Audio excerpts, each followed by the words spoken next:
3. Rebus mie dalam air mendidih sambil aduk searah jarum jam. Karena arah jarum jam adalah positif medan magnet bumi, sehingga ion magnet akan membantu menetralisir zat berbahaya dalam air. 4. Jika sudah matang, maka hal yang paling penting di kita bisa dipenuhi dengan tambahan ini.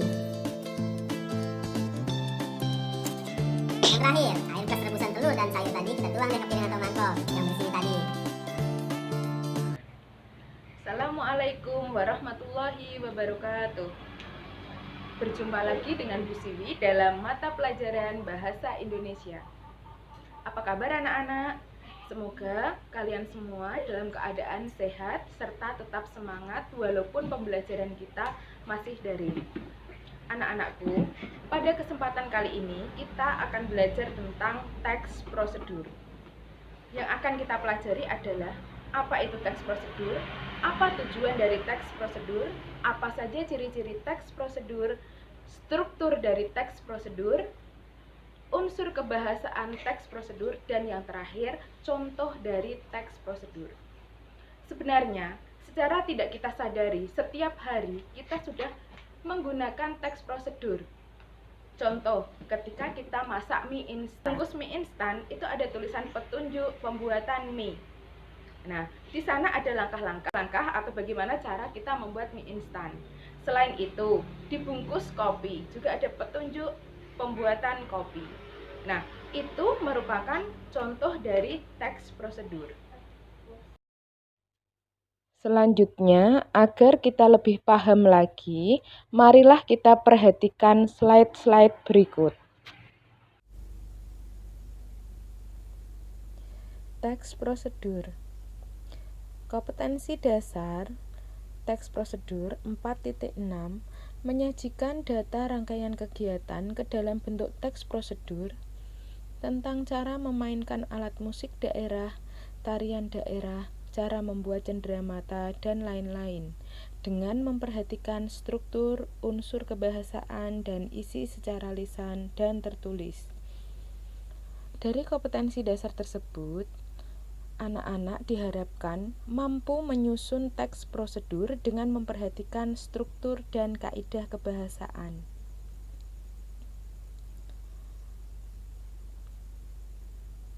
Teks prosedur adalah teks petunjuk yang berisi langkah-langkah atau tahapan yang harus dilakukan untuk mencapai suatu tujuan. Sedangkan tujuan teks prosedur adalah mempermudah seseorang untuk melakukan sesuatu dengan benar. Adapun ciri dari teks prosedur dari segi isinya dibagi menjadi 3. Yang pertama, panduan langkah-langkah yang harus dilakukan. Kedua, aturan atau batasan dalam hal bahan atau kegiatan dalam melakukan sesuatu. Dan yang ketiga, isi kegiatan yang dilakukan secara urut. Unsur kebahasaan teks prosedur. Unsur kebahasaan teks prosedur yang pertama adalah menggunakan kata kerja imperatif. Kata kerja imperatif adalah jenis kata kerja yang diberi akhiran an, i, dan lah. Misalnya, siapkan, taburi, masukkanlah. Yang kedua, menggunakan konjungsi temporal. Konjungsi temporal berfungsi untuk menjelaskan suatu urutan. Misalnya, setelah itu, kemudian, lalu, dan lain-lain. Yang ketiga, menggunakan kriteria atau batasan. Contoh, jika tanpa batasan kalimatnya basahilah tangan, jika dengan batasan menjadi basahilah tangan dengan air mengalir hingga pergelangan tangan. Yang keempat adalah menggunakan kalimat saran atau larangan. Kalimat saran biasanya menggunakan kata sebaiknya. Contoh, sebaiknya tunggu hingga air benar-benar mendidih. Sedangkan contoh dari kalimat larangan biasanya menggunakan kata hindari dan jangan. Hindari masak sayur terlalu lama agar kandungan vitamin tidak rusak. Jenis teks prosedur dibagi menjadi 3. Yang pertama, teks prosedur untuk memandu cara menggunakan atau memainkan suatu alat. Contohnya adalah cara memainkan suatu alat musik, cara menggunakan alat. Yang kedua, teks prosedur untuk memandu cara membuat sesuatu. Berarti harus ada bahan, cara, dan langkah-langkah. Yang ketiga, teks prosedur untuk memandu cara melakukan sebuah kegiatan. Contohnya adalah cara menari dan cara melakukan senam. Struktur teks prosedur. Dalam teks prosedur ada struktur. Struktur itu adalah bagian-bagian. Jadi struktur teks prosedur sama dengan bagian-bagian teks prosedur. Bagian-bagian teks prosedur meliputi yang pertama tujuan. Setelah tujuan ada bahan dan alat. Setelah bahan dan alat adalah langkah-langkah. Contoh teks prosedur. Agar kita lebih paham, marilah kita perhatikan contoh teks prosedur. Cara membuat jus melon. Cara membuat jus melon ini merupakan tujuan dari teks prosedur. Tujuannya adalah agar kita bisa membuat jus melon. Setelah tujuan ada alat dan bahan. Yang pertama alat dulu. Apa saja alat yang perlu dipersiapkan ketika membuat jus melon? Alat-alat tersebut adalah blender, gelas, sendok, serta pisau.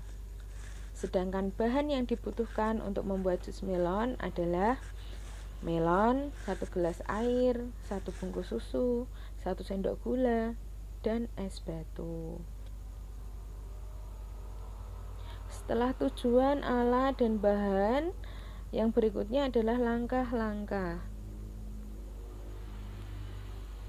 Kupaslah buah melon. Cuci bersih buah melon, potong-potong buah melon dan masukkan ke dalam blender. Tambahkan 1 gelas air, 1 bungkus susu, dan 1 sendok gula pasir. Tekan tombol on pada blender. Tunggu sebentar sampai semua bahan tercampur dan halus. Matikan blender, tuangkan jus melon ke dalam gelas. Tambahkan es batu. Jus melon siap disajikan. Ciri dari langkah-langkah adalah menggunakan penomoran. Serta langkah-langkah itu tidak boleh melompat-lompat. Artinya apa? Harus secara urut. Karena pada teks prosedur itu harus logis. Logis maksudnya masuk akal. Tidak mungkin misalnya dicuci dulu baru dikupas. Jadi langkah-langkah yang digunakan harus urut. Harus urut, tahap per tahap harus urut. Ya, itulah tadi contoh dari teks prosedur. Dengan demikian kita akan paham apa itu teks prosedur. Jadi, mari kita simpulkan bersama-sama bahwa teks prosedur adalah teks yang isinya petunjuk melakukan sesuatu yang tujuannya adalah mempermudah seseorang dalam melakukan sesuatu secara tepat. Nah, saya harap kalian semua sudah paham dengan apa yang telah saya jelaskan.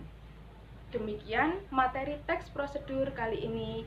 Bu Siwi tutup. Wassalamualaikum warahmatullahi wabarakatuh.